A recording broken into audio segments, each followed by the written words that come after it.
भारत का supreme court संविधान के संरक्षक के रूप में जुडिशियल रिव्यू और कंप्लीट जस्टिस करने की वाइड पावर रखता है और मुख्य रूप से ये शक्तियां आर्टिकल 13, 32, 136, 142 और 145 से सुप्रीम कोर्ट को मिलती हैं। ये पावर न्यायालय को संविधान की रक्षा करने, मौलिक अधिकारों की सुरक्षा इंश्योर करने और प्रोसीजरल बाउंड्रीज से बियॉन्ड जस्टिस देने में कैपेबल बनाती हैं। हम नीचे इन शक्तियों के कॉन्स्टिट्यूशनल ग्राउंड और 145(3) के साथ उनके इंटर रिलेशन और उन एग्जाम्पल को वाइडली एनालाइज करेंगे जहां 5 जजेस की पीठ का नियम लागू नहीं होता है। तो देखिए, जो न्यायिक समीक्षा की शक्ति है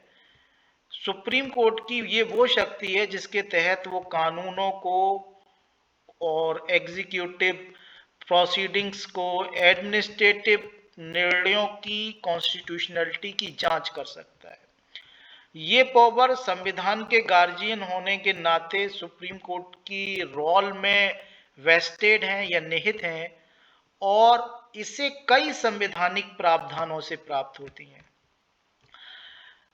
अब देखिए, उसमें सबसे पहला प्रावधान है जो उसको जुडिशियल रिव्यू की सुप्रीम कोर्ट को पावर देता है, वो है आर्टिकल 13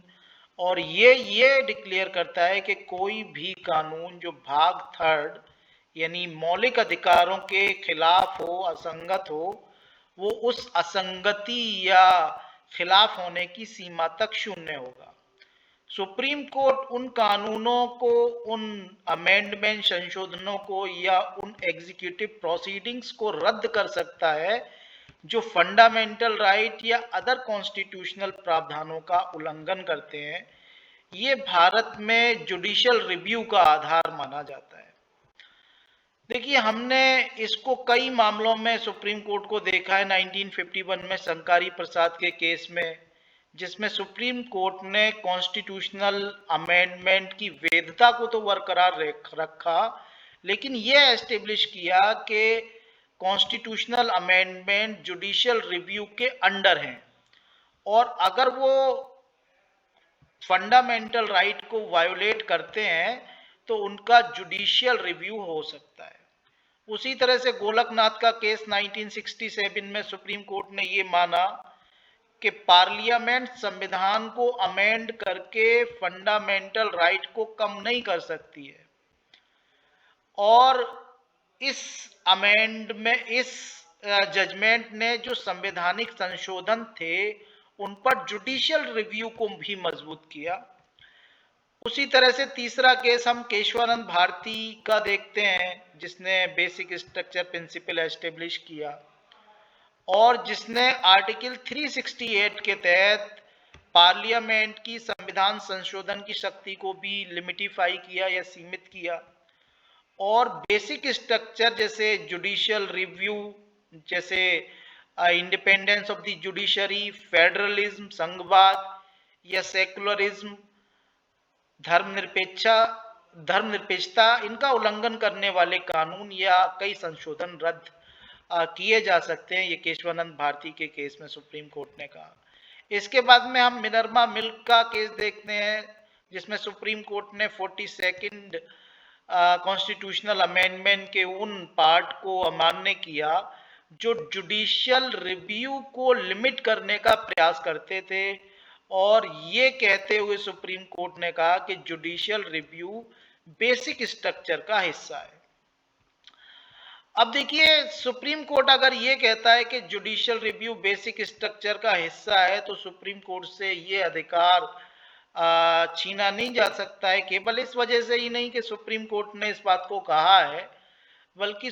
कॉन्स्टिट्यूशन के आर्टिकल 13, 32, 136, 142 ये उसको पावर दे देते हैं कि वो जुडिशियल रिव्यू कर सकता है उन कानूनों की, उन संवैधानिक संशोधन की या उन चीज़ों की जो कि संविधान के खिलाफ हैं या संवैधानिक भावना के खिलाफ है या कॉन्स्टिट्यूशनलिज्म के खिलाफ है, संविधानवाद के खिलाफ है। अब इसके बाद में आर्टिकल 32 आता है और आपको पता है कि फंडामेंटल राइट को लागू करने के लिए कई रिट 5 तरह की habeas corpus, mandamus, prohibition, quo warranto, certiorari, ये इश्यू करने की सुप्रीम कोर्ट को पावर है और इस आर्टिकल को काफी सम्मान की निगाह से देखा जाता है और इसको कॉन्स्टिट्यूशन का हार्ट और सोल कहा गया है। डॉक्टर अंबेडकर ने इस बात को कहा है। फिर आर्टिकल 136 हम देखते हैं जो सुप्रीम कोर्ट को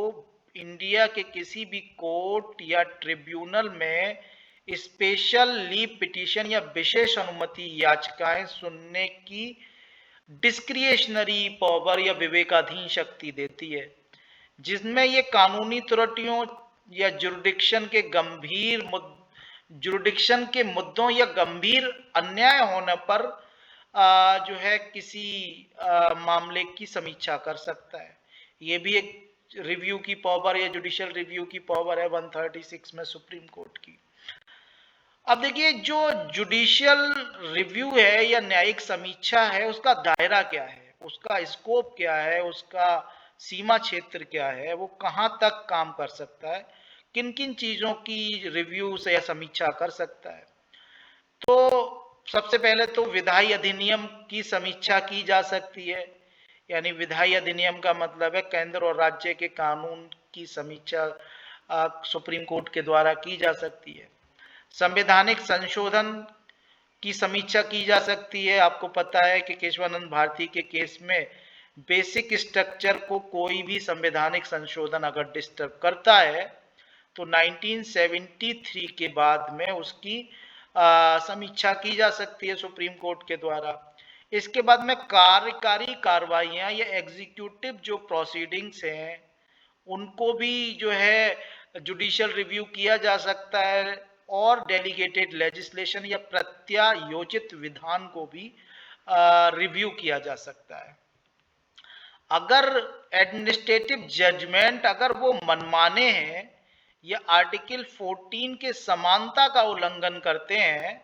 तो उनको भी एडमिनिस्ट्रेटिव जो निर्णय हैं मनमाने होने के आधार पर आर्टिकल 14 के खिलाफ होने पर उनको जो है जुडिशियल रिव्यू किया जा सकता है। और ये जो न्यायिक समीक्षा है वो प्राकृतिक न्याय, निष्पक्षता, तर्क संगतता के सिद्धांतों को बनाए रखने तक विस्तारित है या एक्सटेंडेड है। ये वहां तक जा सकती है जहां तक कि प्राकृतिक न्याय की रक्षा हो पाए, निष्पक्षता की रक्षा हो पाए या रेशनैलिटी या तर्क संगतता या लॉजिकलिटी की सिद्धांतों को मेंटेन किया जा सके, वहां तक इसको एक्सटेंड किया जा सकता है। अब देखिए दूसरा जो सिद्धांत है वो पूर्ण न्याय करने की शक्ति का है जो आर्टिकल 142 में काफी इंपोर्टेंट पावर है सुप्रीम कोर्ट की। और सुप्रीम कोर्ट किसी भी मामले या मैटर में कंप्लीट जस्टिस या पूर्ण न्याय करने के लिए जरूरी कोई भी ऑर्डर पारित करने की एक्स्ट्रा ऑर्डिनरी पावर रखता है और ये एक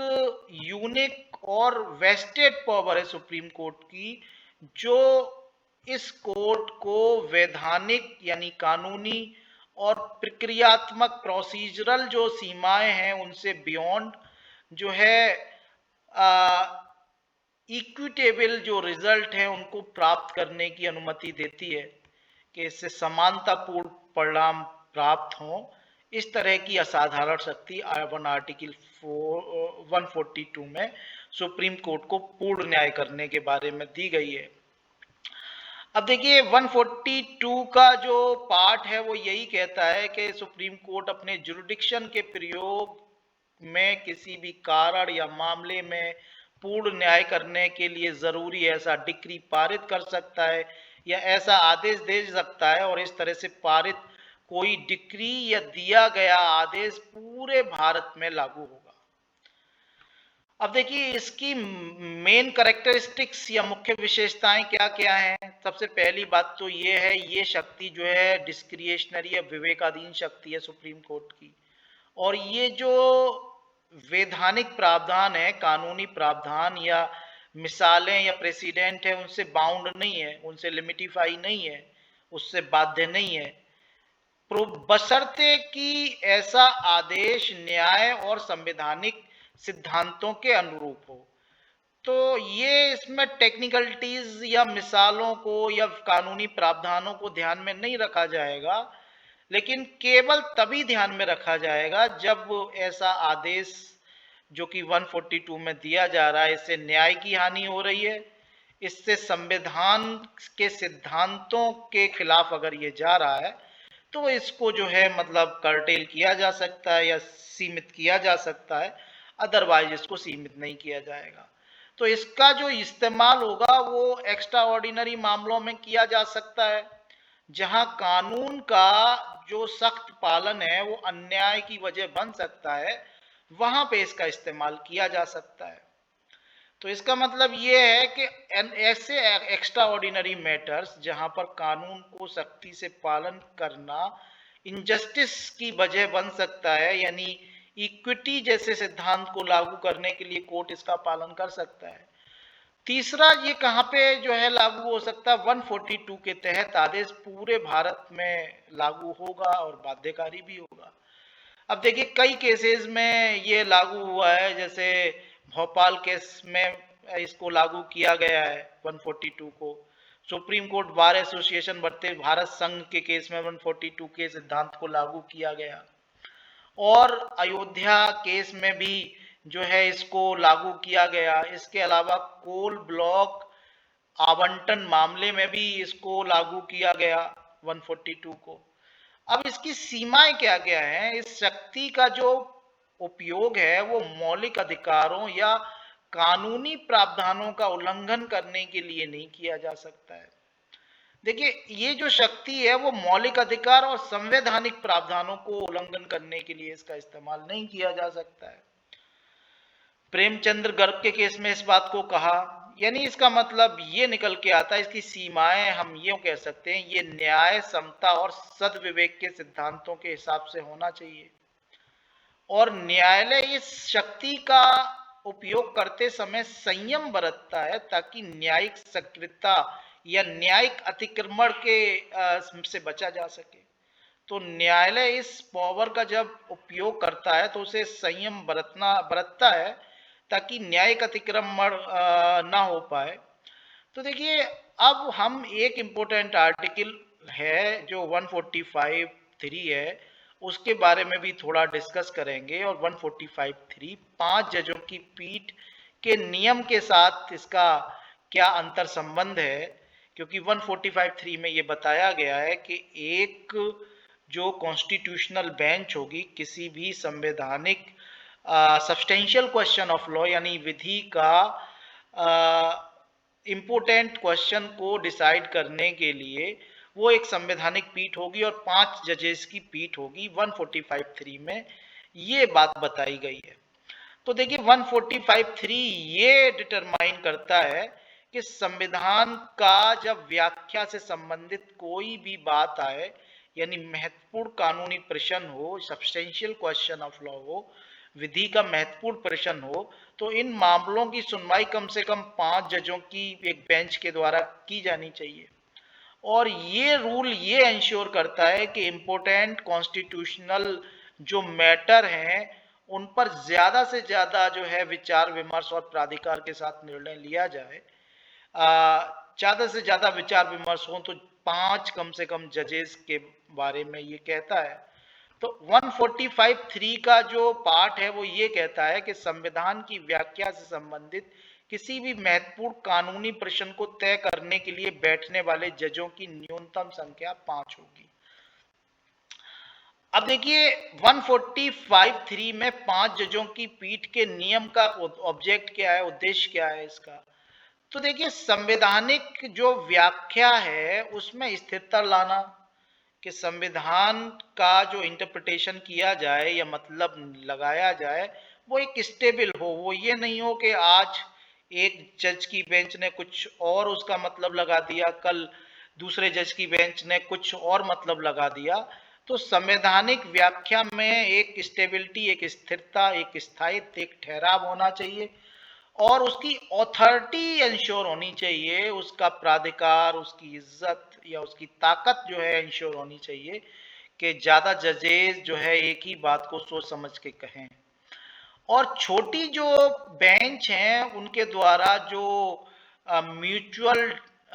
जो अपोजिट जजमेंट आते हैं उनको रोकना भी इसका ऑब्जेक्ट होता है। तो देखिए, इसका उद्देश्य 145(3) का ये है कि जल्दबाजी में परस्पर विरोधी निर्णय ना हो, या जो कॉन्स्टिट्यूशन की व्याख्या है उसमें एक जैसी व्याख्या हो, अलग अलग तरह की व्याख्या ना हो। तो देखिए, न्यायिक समीक्षा और पूर्ण न्याय, जो न्यायिक समीक्षा है, आपको पता है जुडिशियल रिव्यू की पावर सुप्रीम कोर्ट को है, और पूर्ण न्याय यानी कंप्लीट जस्टिस जो 142 में है, उसका मिला जुला प्रभाव क्या हम कह सकते हैं कि कॉन्स्टिट्यूशन में उसका मिला जुला प्रभाव क्या असर डालता है। तो 145(3) को भी हम यहाँ पर जो है डिस्कस करते हुए चलेंगे, जिसमें 5 जजेस की बेंच के मामले को बताया है कि सब्सटेंशियल क्वेश्चन ऑफ लॉ पर 5 जजेस की बेंच बैठनी चाहिए। तो देखिए, 145(3) न्यायिक समीक्षा या आर्टिकल 142 के तहत शक्ति को बाधित नहीं करता है। यानी 145(3) ये जो शक्ति है जुडिशरी की किसी भी जजमेंट को रिव्यू करने की, या ऑर्डर को, या किसी भी एक्शन को रिव्यू करने की पावर है, या 142 में जो कंप्लीट जस्टिस देने की पावर है, उस शक्ति को ये बाधित नहीं करता है, रोकता नहीं है 145(3). यानी 5 जजेस की बेंच का रूल जुडिशियल रिव्यू को भी नहीं रोकता है, और 143(2) के तहत जो शक्ति है कंप्लीट जस्टिस देने की उसको भी नहीं रोकता है। तो 5 जजों की पीठ की जरूरत उन मामलों में होती है जहां पर महत्वपूर्ण संवैधानिक प्रश्नों को इंटरप्रेट किया जाना होता है, जैसे मौलिक अधिकार के दायरे क्या हैं, या मौलिक अधिकार कहाँ तक विस्तृत होंगे, या मूल संरचना का सिद्धांत की व्याख्या, या बेसिक स्ट्रक्चर के सिद्धांत की व्याख्या करनी हो, तो जो है 5 जजेस की बेंच का रूल लागू होता है।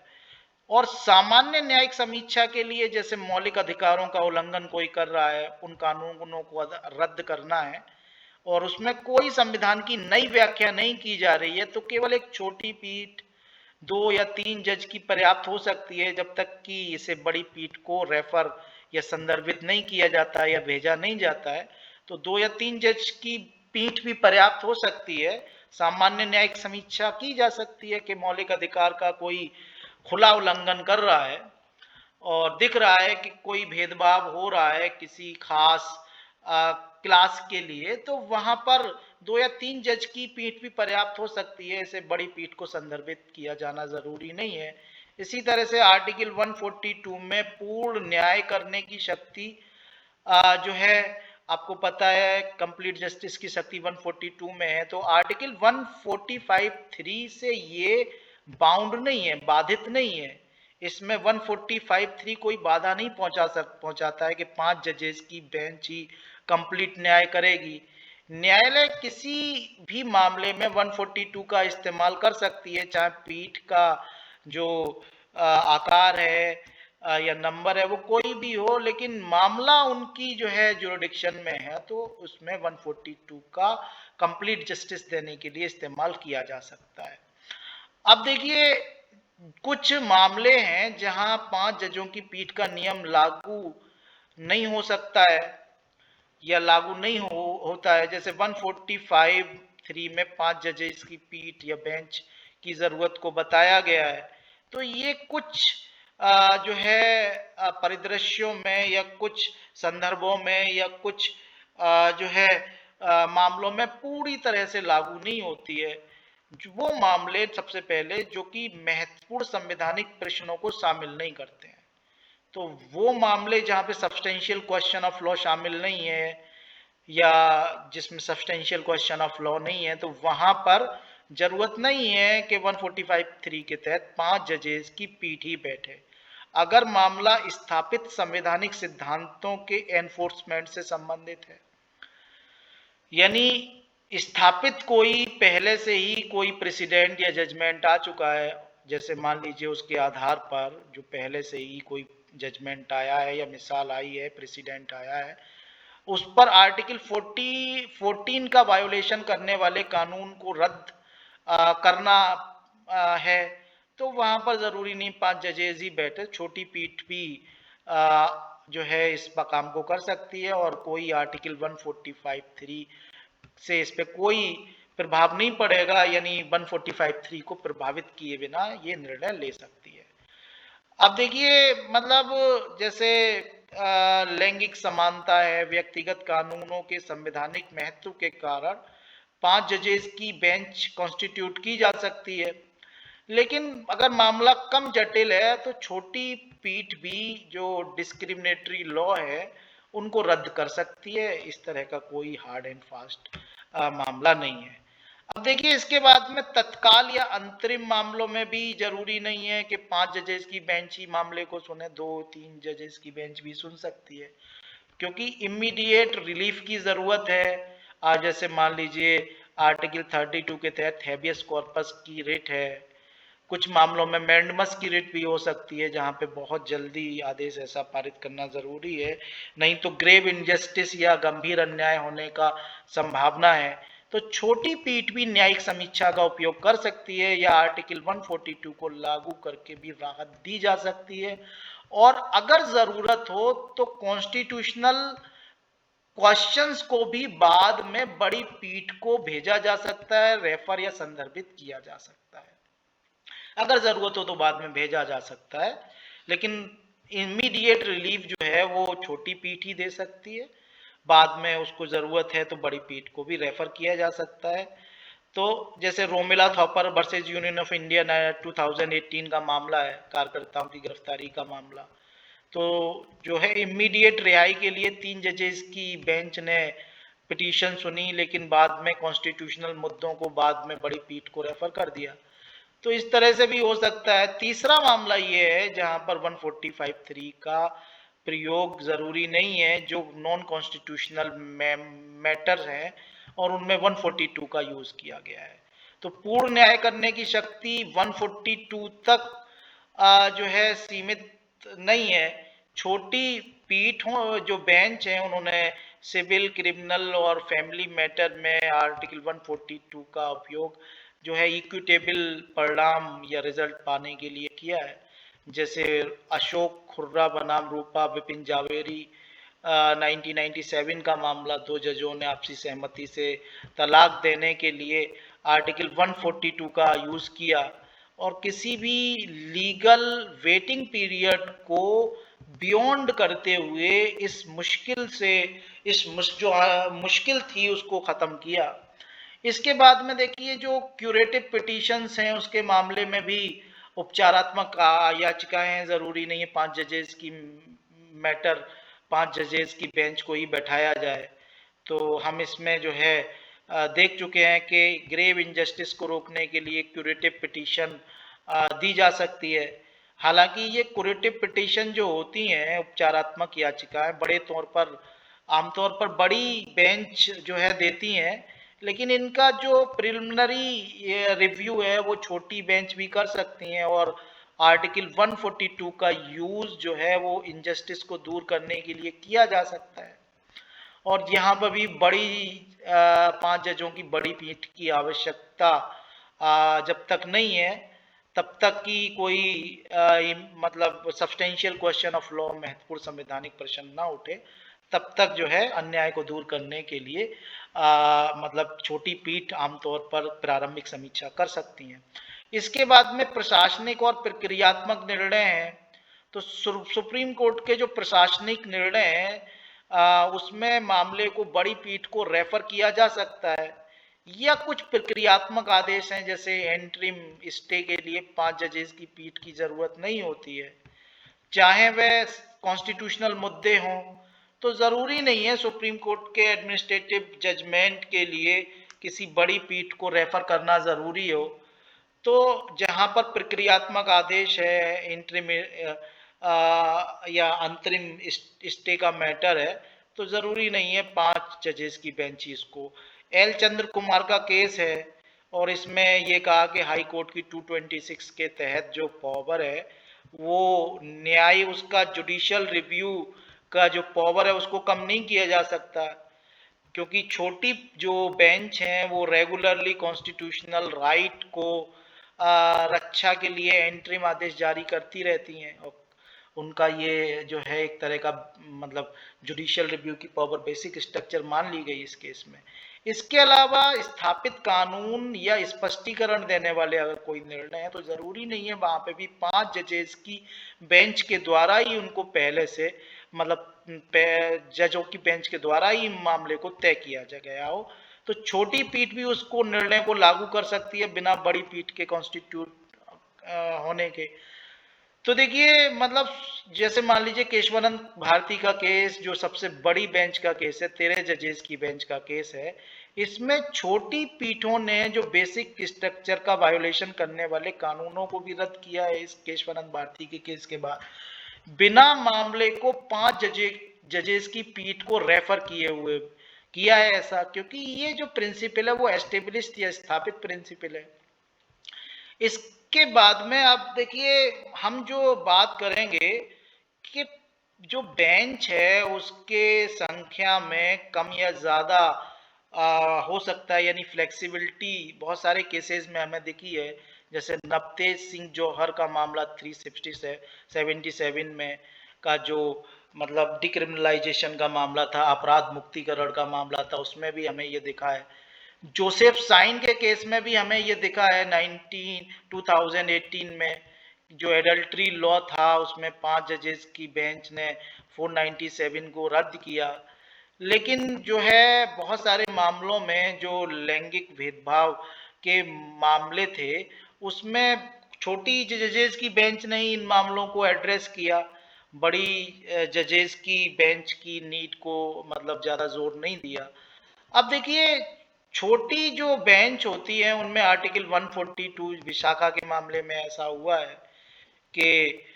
जो है जब तक पार्लियामेंट ने कानून नहीं बनाया तब तक लीगल जो वैक्यूम था या विधायी रिक्तता थी या कानून की कमी थी उसको जो है सुप्रीम कोर्ट ने 3 जजों की बेंच ने भरा। डी के बसु के केस में 2 जजेस की बेंच ने हिरासत में जो वायोलेंस होती है उसमें डायरेक्शन जारी करके जो है कानून का उपयोग किया, और जो विधायी रिक्तता थी या कानूनी कमी थी या वैक्यूम था कानून में उसको फिल किया और मतलब एक पूर्ण न्याय को इंश्योर किया। तो देखिए ये सारी चीजें जो है मतलब हमें दिख जाती हैं कि जो है मतलब छोटी पीठ या बड़ी पीठ के मामला इस तरीके से मतलब देखा जा सकता है। अब हम निष्कर्ष के रूप में ये कह सकते हैं कि सुप्रीम कोर्ट का जो जुडिशियल रिव्यू की पावर है 13 में, 32 में, 136 में और पूर्ण न्याय करने की पावर जो है 142 में, उनकी शक्तियां कॉन्स्टिट्यूशन को बनाए रखने और न्याय सुनिश्चित करने के लिए एक मजबूत जो है सिस्टम देती हैं, क्योंकि आर्टिकल 145(3) जो सब्सटेंशियल क्वेश्चन ऑफ लॉ के लिए 5 जजों की बेंच की जरूरत को डिटरमाइन करता है, वो इन शक्तियों को बाधित नहीं करता है जो कि 13 में, 32 में, 136 में या 142 में है। तो 145(3) इन पावर को बाउंड नहीं करता है या बाधित नहीं करता है या हानि नहीं पहुंचाता है, बल्कि ये इंश्योर करता है कि जो इम्पोर्टेंट एक्सप्लेनेटरी मैटर्स हैं वो और ज़्यादा मतलब अथॉरिटी के साथ एड्रेस किए जाएं, संबोधित किए जाएं। जो ज़्यादा इम्पोर्टेंट मैटर हैं उनको थोड़ा बड़ी बेंच डिसाइड करे, ताकि 5 जजेस की पीठ का नियम एक स्थापित कानून, तत्काल मामले, प्रोसीजरल ऑर्डर या गैर संवैधानिक विवादों में आर्टिकल 142 के उपयोग से संबंधित मामलों में लागू नहीं होता है। तो ये जो है जहाँ पे कानून ही एस्टेब्लिश है, कोई डाउट ही नहीं है कानून में, इमीडिएट रिलीफ की जरूरत है, प्रोसीजरल ऑर्डर जो है जहाँ पर दिए जा रहे हैं या नॉन कॉन्स्टिट्यूशनल डिस्प्यूट्स हैं, तो वहाँ पर ये जो 5 जजेस की बेंच का मामला लागू नहीं होता है। केशवानंद भारती, मिनर्वा मिल, अशोक खुर्रा जैसे हिस्टोरिकल मामलों में हमने देखा है कि न्यायालय ने संवैधानिक निष्ठा और समानतापूर्ण न्याय को संतुलित करने के लिए अपनी कैपेसिटी एक्सप्रेस की है, दिखाई है, और अपनी निहित पावर का इस्तेमाल करके कॉन्स्टिट्यूशन की रक्षा की है और पूर्ण न्याय दिया है। तो देखिए, जो सुप्रीम कोर्ट की जुडिशियल रिव्यू या कंप्लीट जस्टिस करने की जो पावर है, उसकी व्यापक शक्तियां उसको सुप्रीम कोर्ट को दी गई हैं, जो आर्टिकल 13, 32, 136, 142 और 145 पे तहत दी गई हैं। ये पावर कोर्ट को फंडामेंटल राइट को डिफेंड करने, रक्षा करने और कानूनों और कार्रवाइयों की संवैधानिकता का रिव्यू करने या समीक्षा करने और जो प्रोसीजरल बाउंड्रीज हैं या बाधाएं हैं, उनसे परे जाके न्याय सुनिश्चित करने में सक्षम बनाती हैं। तो देखिए, जो न्यायिक समीक्षा है वो क्या कहती है? आर्टिकल 13 में ये कहती है कि मौलिक अधिकारों के साथ असंगत कानूनों को शून्य घोषित किया जा सकता है। और 32 जो है वो रिट जुरिडिक्शन की बात करती है, 136 स्पेशल लीव पिटिशन है। तो ये सारी चीजें न्यायालय को अनकॉन्स्टिट्यूशनल लॉ या अनकॉन्स्टिट्यूशनल संवैधानिक संशोधन, खासतौर से मूल संरचना का सिद्धांत जो केशवानंद भारती के केस में आया उसके बाद, या मनमाने एग्जीक्यूटिव के कार्यों को रद्द करने की पावर है, जैसे गोलकनाथ का केस है, केशवानंद भारती का केस है, मिनर्वा मिल का केस है, जैसे ये हिस्टोरिकल मैटर है, इसमें जो है संरक्षक की भूमिका को इंडिकेट करते हैं। Thank you very much.